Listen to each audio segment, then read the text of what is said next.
time.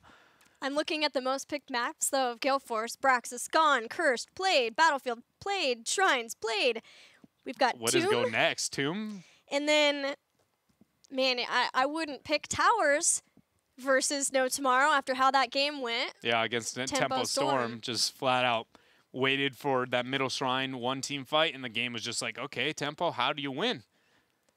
Well, No Tomorrow likely is picking the next Battleground. So what are we thinking that they will pick, knowing that? There's no Dragonshire, there's no Braxis. There's no Dragon. I'm missing. There's a third priority they have. Tomb?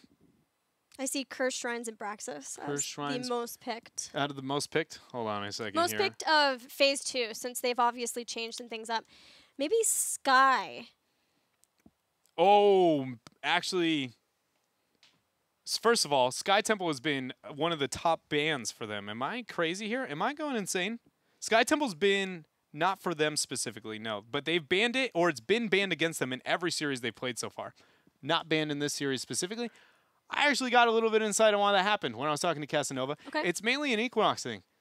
Just like Equinox doesn't like to shot call the map, is in general. And this week they decided he is comfortable, the whole team is comfortable enough onto the map to let it through. Okay, because I was going to say, first of all, again, respect ban of Braxis. But second of all, what other team would know that then? Yeah. Gale Force. You would argue Gale Force, yeah. I mean, there were a couple of variables into it, but a little bit just down to the Equinox and not wanting to be able to shot call on the map.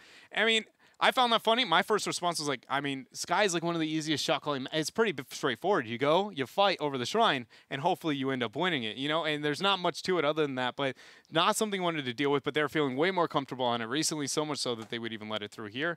But we know where we're going to be headed. Towers of Doom. It's Towers of Doom. Chosen by No Tomorrow. Gale Force eSports picking first pick. Towers of Doom. The one battleground that No Tomorrow beat Tempo Storm on, where Tempo Storm were not ahead of them. They went into Towers of Doom and just dominated. You can say, that was just got bodied. I mean, that would be how I put that. It's just a flat, you know when you have like, you've seen the gif of the girl who's so ambitious. She's got her new gymnast ball, right? Like those huge gym balls you kind of sit on for abs sometimes. You do a lot of stretches. And she runs up next to the other person, like just runs on the gym and hits them and smashes. Tempo Storm was on the other side of that ball, the one that just goes flying. That was what we witnessed when No Tomorrow took him to town. It was a stomp. It was a good game for No Tomorrow. Just, pew, gonzo. I'm ready for it. Towers of Doom for this draft. They had their task tracer. I don't anticipate them letting getting through. that. That is a huge tool to abuse. To force a ban onto the Tassadar, you always ban Task because he's got more uses than the Tracer. I mean, you can bank on that being removed, so then what do you end up doing? You get to play the Genji game. So then suddenly you go, well, you can't force ban both. Pick. Because they want to remove the Genji on top of it, right? They're sitting at the first pick slot. No Tomorrow aren't first they're pick. the Gale second. Force. Yeah, Gale never Force mind. wants Genji. Never mind. Gale Force is going to get the free Genji. I was thinking, ooh, from first pick, such a huge advantage. Yes. Not as much here, actually. Likely, a new Barak will be one of the first two picks for No Tomorrow. They've had a lot of priority over him. Even though Casanova plays a lot of warriors, still, that has been the main one. Yeah, it's even flexing into the last game with the Locust Swarm, you know, showing some comfortability and diverse talents here. The one thing I do like about No Tomorrow is that when we do see a couple, every time we see one of those like, oh, that's like a talent that's a little bit weird. Other than the Transcendence, I have to ask about that one at some point. But it's just, you can understand the thought process and some of the changes that they make. Even with the Locust Swarm into the last game. Again, it complemented the map a little bit, complements your opponent's comp, and not wanting to deal with the new, what was the name of the talent? Inevitable End, I believe.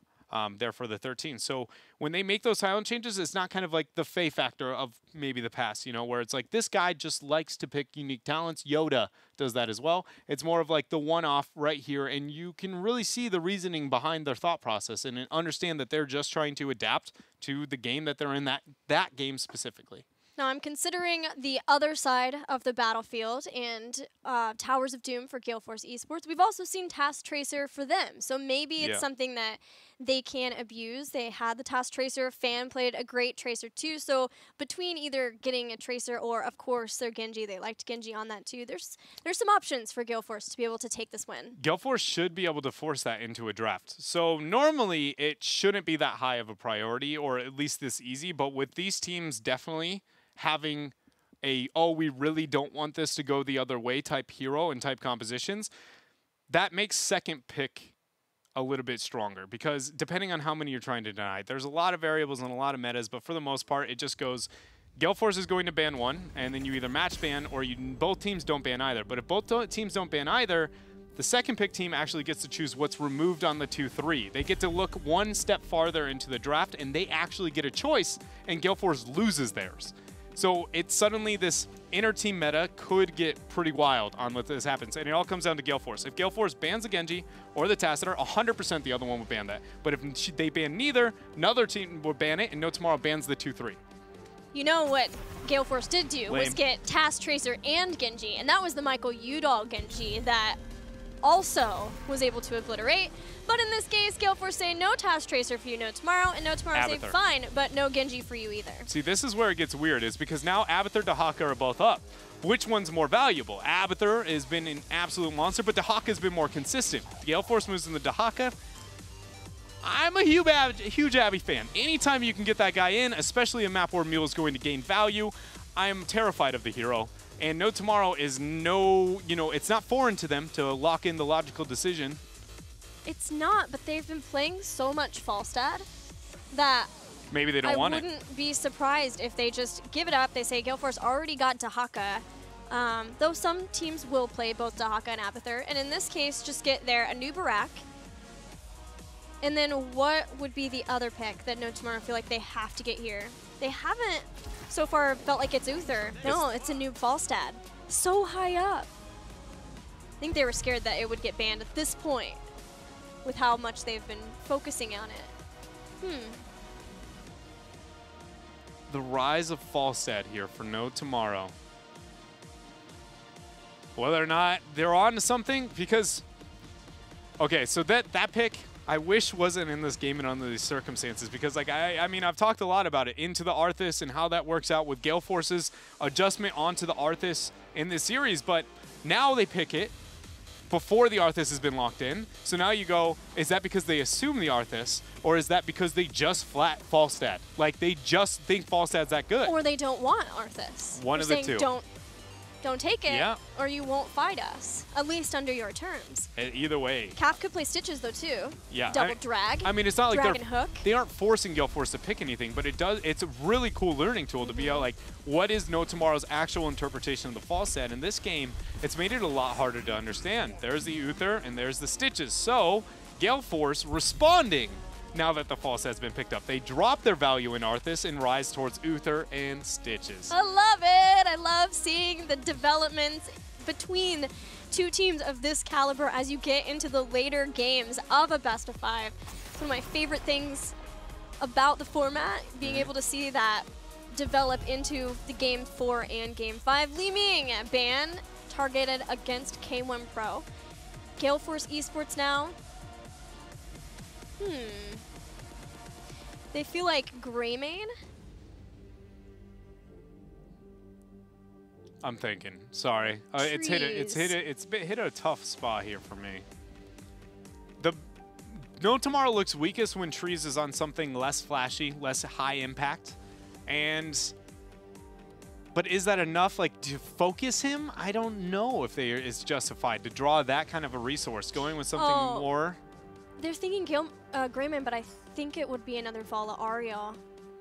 Just transfer into the Vala Ariel if they see that? Or are you arguing that's dependent of the Greymane, or just inevitable to be that? Because it's the second time they've done that in this series, so you can't just act like, Gale Force should have assumed that, correct? Yeah. No Greymane. Greymane's off the table. Maybe even dissuading a double Greymane Abathur. It did. It dissuaded any, yeah. Although that would have been a pretty squishy comp with just a noob in the front. I have no idea where No Tomorrow's going to move. The first thought for me is I wouldn't mind them picking a Tychus. They're getting Tychus. Yeah, I really like the Tychus here.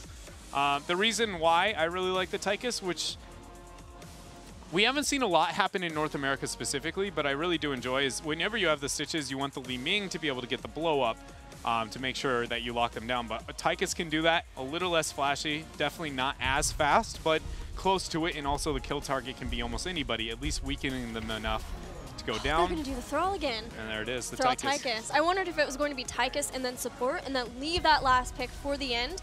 But they already have Tychus. They have the possibility of Alpha Wolf again as another tank buster.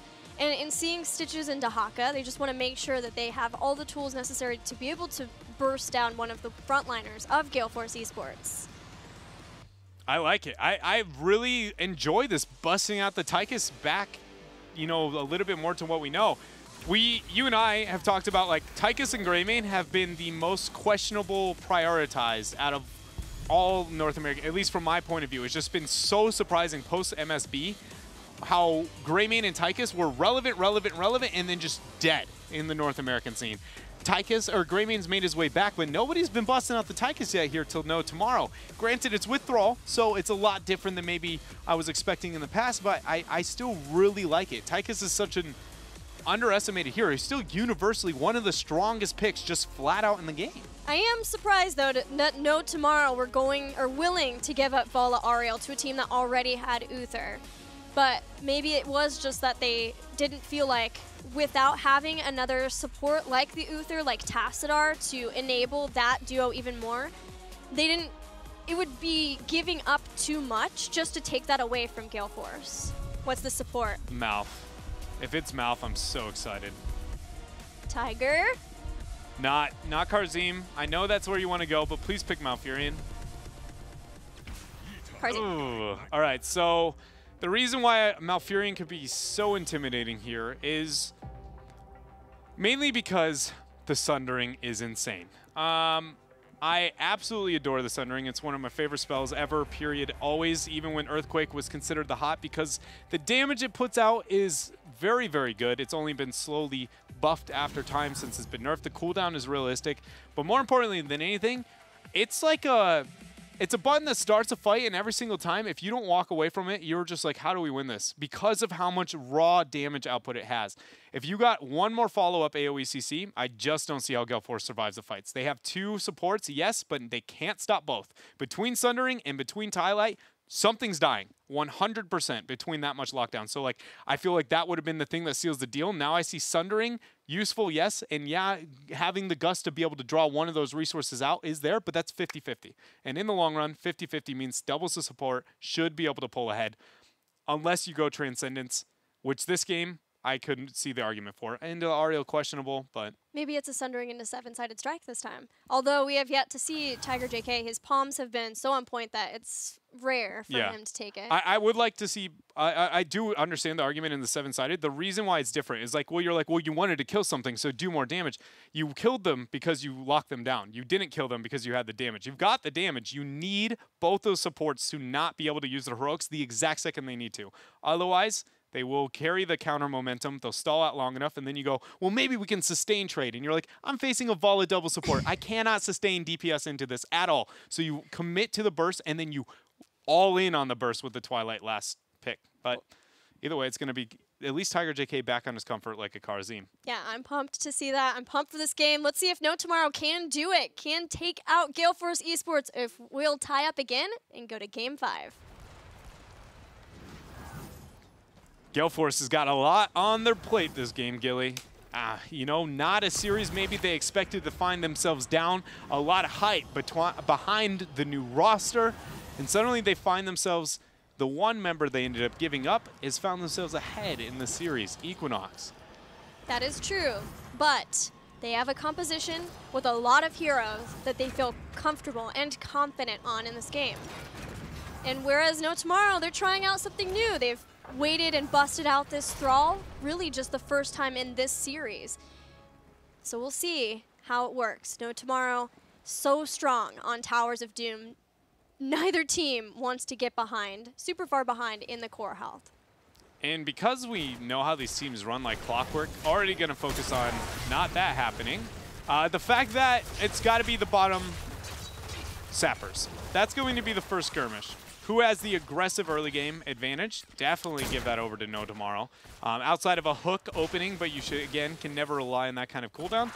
So I want to see No Tomorrow just flat invade sappers, because North America has been doing this so darn consistently. You suddenly can just go, who has a stronger level 4? Level 3 is usually when the fight happens, and then just all-inning. And No Tomorrow has a significant advantage. Thrall's early game damage, some of the highest in the game. If you let him full rotate onto you, every squishy's 50% or lower.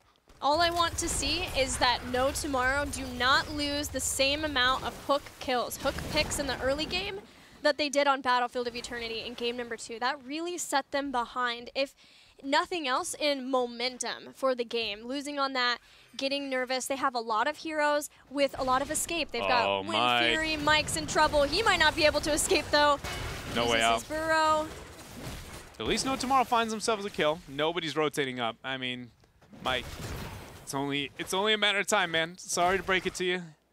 And here goes the invade, the counter invade, due to the rotation on the side of No Tomorrow. Yeah, Gale Force eSports is really good at doing that, punishing when it takes a team too long to try to get a pick like that on their global. And Gale Force make the best of a bad situation by taking the Sapper camp away from No Tomorrow. And with altars activating in just 20 seconds, how do No Tomorrow deal with it? Yeah, because the deny of the Sapper, already things are not according to plan. Who even cares beyond the experience and whatnot? But Trees is doing his best to rid of it.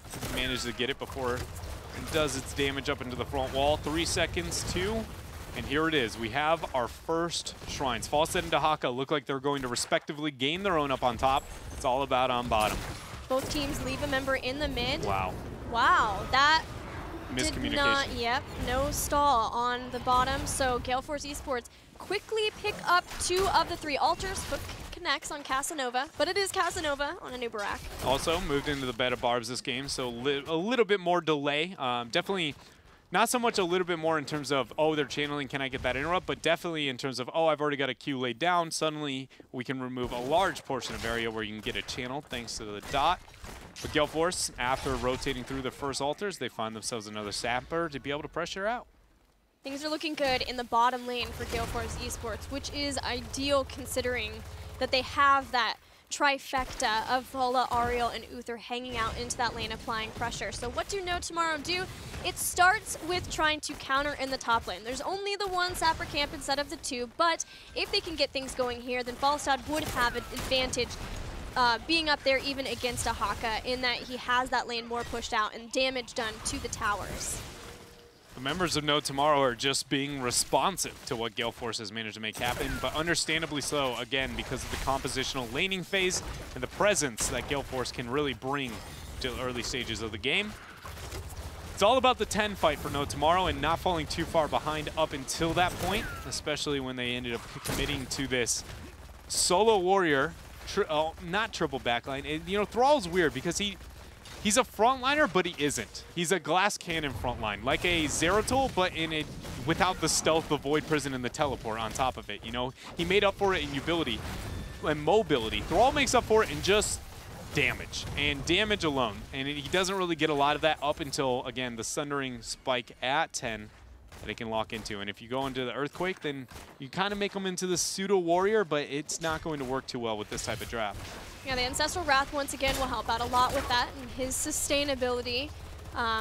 In Falstad and Dahaka still hanging out in the top lane, soaking. A nice drag comes in. Jason's going to take a lot of damage here, but still has the barrel roll and the shielding that comes with that. Meanwhile, Altar in the bottom. Fight starting over that. No Tomorrow have zoned away Gale Force eSports for the most part. Capping goes in, drops a slam, interrupting Tiger JK yet again. But Tiger's going to keep up the channel here. Burrow coming in from Mike Udall on the backside, and look at the members of No Tomorrow just panic immediately. Jason comes in with the flight. Passive is going to be popped there for Tiger JK, and nice detainment strike coming out from Gale Force to get the follow-up. K1 Pro on the off support, still making plays. And so is King Caffeine again with his stitches. His hooks find their mark.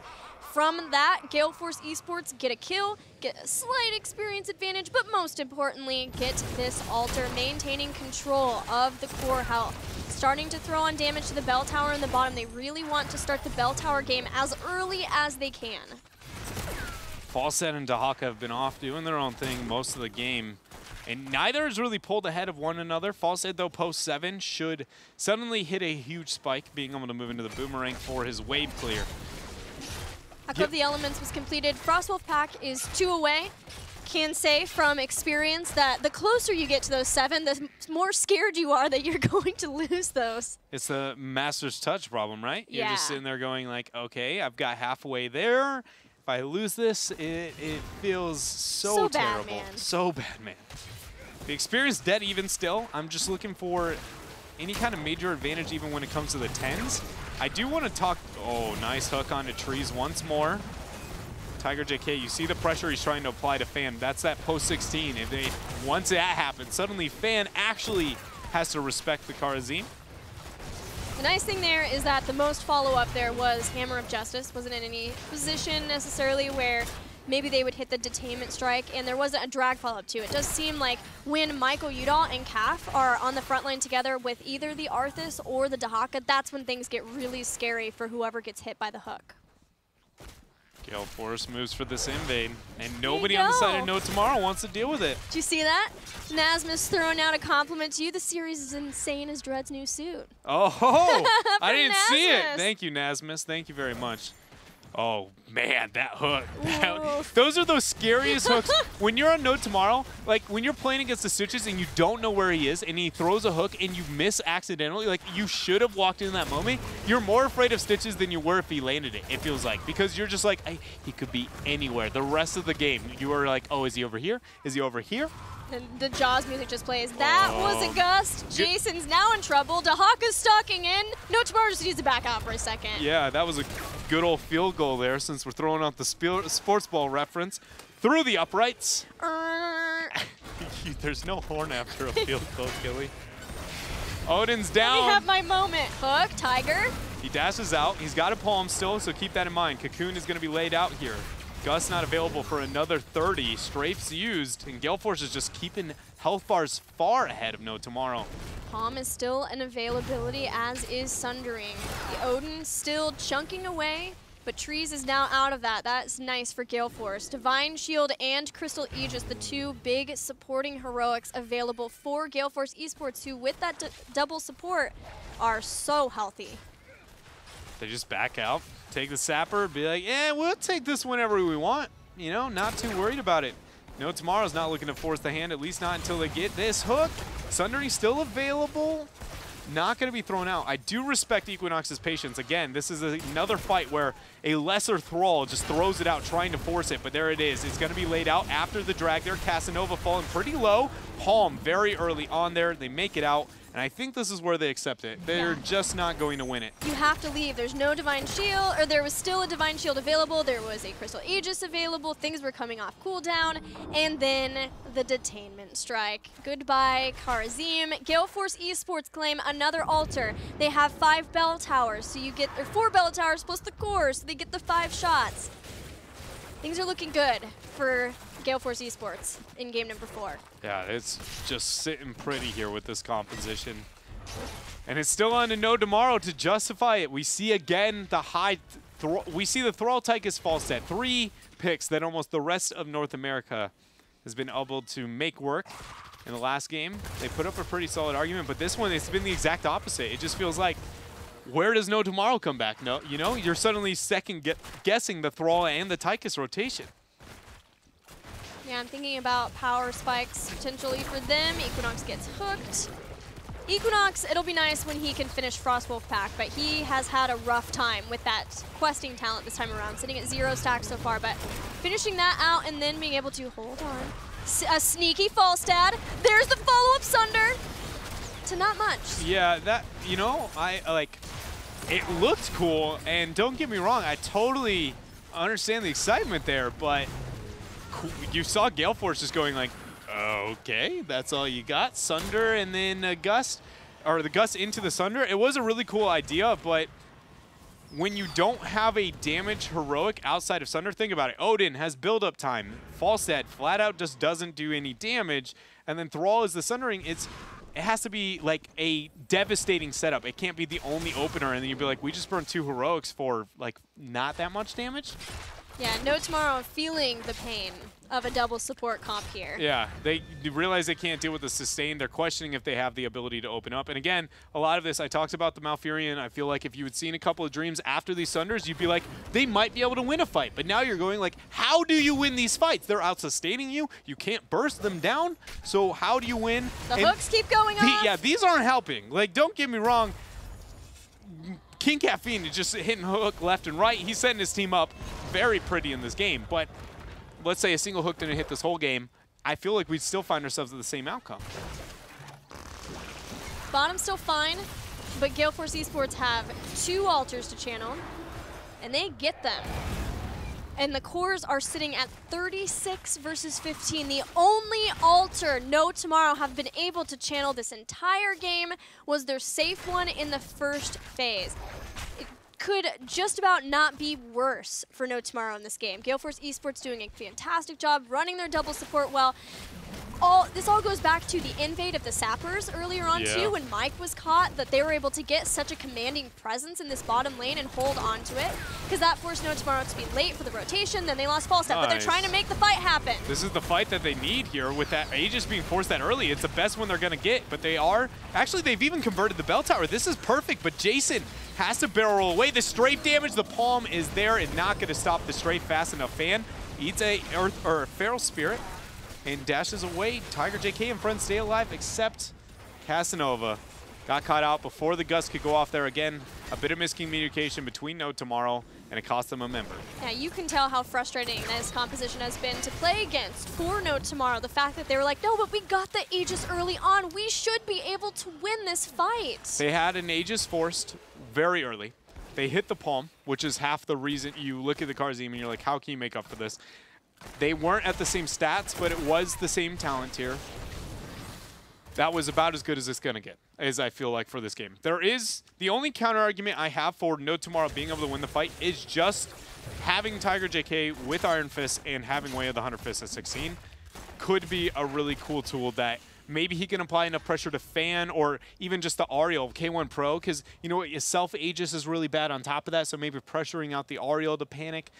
But even then, I feel like it's relying on a misplay for Gale Force eSports, so I'm not too excited about that. I will raise you this too. No Tomorrow, when they make a comeback, it's because of a fantastic core call, and they just frankly cannot make one of those here. But No Tomorrow have found King Caffeine, and they get the kill. A kill they so desperately needed. They have a cocoon. Yeah, they've got Akaface the gust! The gust from Jason! And they're going in! There's the sundering, but it actually maybe not as perfect as they want. Fall set already gone down. Palm not going to be used. It's quickly getting turned, Gilly. I don't know how to tell you this, but that was immediately absolute full punishment there. Yeah, you didn't have to tell me. Gale Force told me, because that was rough. But No Tomorrow got at least the first kill. Unfortunately for them, they're losing altar after altar. Palm keeps Tiger JK alive, but it's just delaying more and more shots going to their core. That's going to allow Gale Force eSports here to start the channel up. And what do? This boss? You got to stop it. You have Sundering in 24. That's your only boss steal minus Gust. So Thrall should be showing. Like, let's be honest here. Just like if you were to min-max, like, oh, show. Be like, pay attention to me. I need 4 seconds. Falset's here. Does he have Flight and Gust? Because it's going to be up on time. He has Gust. They move in. He does have Gust. They have no Palm, though. That was a great There's route. the Gust. They buy time. No Tomorrow steal the boss. They're going for more. Fan has to use Crystal Aegis, but this. Equinox is there to sunder as soon as he comes out. Uther and Vola just wrecked. Gale Force eSports asked themselves, what is the only thing we can do right now? And they did it. I respect giving up the boss, honestly, even like, so the Gust came in, that was convenient, but that's when you go, all right, walk away. You kind of just start that boss going, guys, they're going to Gust us. You draw the resource and you realize that it's like one of the only ways to stagger deaths, give tempo at all to your opponents. Once you see the Gust, you walk away and go, congratulations, you have 4 shots, but the experience doesn't matter, we're so far ahead. But now with 3 staggered deaths and a lot of experience given over to No Tomorrow, suddenly we have a kind of a game on our hands. 2 HP, I've seen crazier comebacks on towers. That was a pretty combo. Hook and then dragging into the kill zone. That doesn't give them a kill, not yet. Drag into Putrid Bile though. Casanova is tanking, but he's getting lower and lower. No Tomorrow did not get the spell tower. It's super low. Fan and Occupace come through the tunnel, the strafe. Oh, the Cocoon stopped the strafe. That would have proc the palm. The Beetle. Oh, no. And Holy Fire seals it. They get the last kill. No. That was so close to being so pretty. Nice barrel roll away. But Gilly, it's just been crumbling this whole game. You know, minus the one boss fight that Gale Force gave over. It's just been like, oh, this is their moment. And then Gale Force goes, nope. Not it. They even forced the Divine Shield to make sure they get the channel. Sundering. They want to win it. No Tomorrow have to stop every single altar, but never mind. It's the Divine Shield strategy. Yep. It's OP, OP. You know, but take note. That's what happens when you actually do it properly. We've seen teams like Gale Force eSports, for instance, not so pretty, and it looks really sad when it doesn't work out. So at least Gale Force was able to, you know, go for a risky strategy, just start the channel, drop the D shield. But now I want to say the exact same thing the other way. It's just like it felt like so hard for, you know, compositionally for No Tomorrow in that game. You know, it's just no moment where it was like, oh, they're ever going to be able to come back. And it wasn't even like Gale Force took a crazy risk or bullied them. It was just No Tomorrow kind of let them have it, the double support and the stitches, and did work the whole round. They did. Game 5 though, baby! I'm so pumped! Let's go to a commercial break because when we come back, game number 5 between No Tomorrow and Gale Force eSports.